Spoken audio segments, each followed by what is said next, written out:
Artists and engineers, right? They're generally considered two ends of a spectrum, right? Engineers are supposed to be not creative, can't really create anything, stuck in a particular way of thought, considered literally the box, right? And artists on the other end of the spectrum, creative, free, doing whatever they feel like, being able to live this sort of carefree life. I mean, that's the stereotype. But the point I'm trying to make today is that I would say artists and engineers are essentially the same group of people. And what I mean by that is that they both create. You see, to be an artist, you have to look at the world and observe it, and then kind of come up with your own thoughts. One of the most important things as an artist is to observe your surroundings, the people around you, and look at it, and then able to create something. To be a good engineer, you need to be able to look at the surroundings too, be able to look at it and see, okay, what problems are there, how look at it and kind of break it down to its smaller components and see how everything fits together to be able to engineer something that's worthwhile.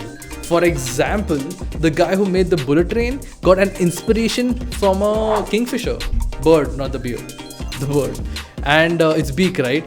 And that's the thing, that sounds eerily like how an artist looks at the world. An artist can be inspired by anything, so can an engineer. I mean, check out my man Leonardo, not DiCaprio, Da Vinci. You see, he is known as an artist, engineer, biologist, architect. Man, this guy did it all. And the thing is, all you need is a questioning attitude towards the world. Because you see, it doesn't matter what you create, whether it's a weird looking helicopter tank. Yeah, that he actually wanted to he did the tank thing, helicopter thing didn't fly.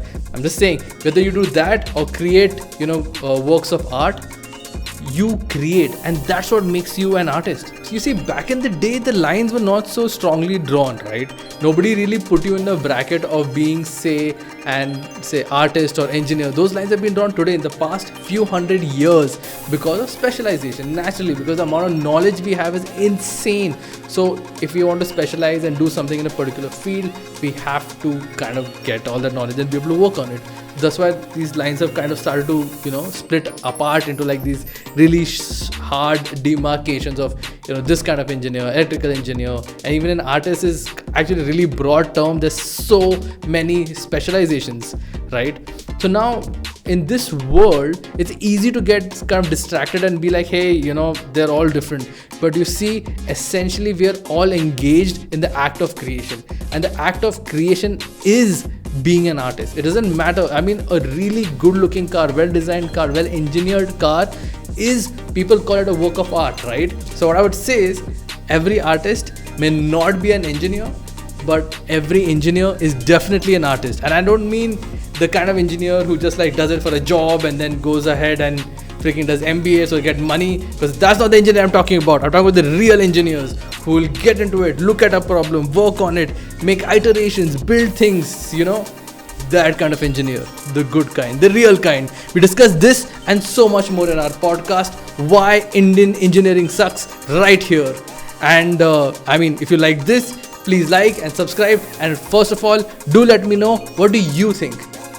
Do you think this makes sense? Do you think artists and engineers are the same kind of people? Let me know in the comments down below, because you see, I would love to know what you think.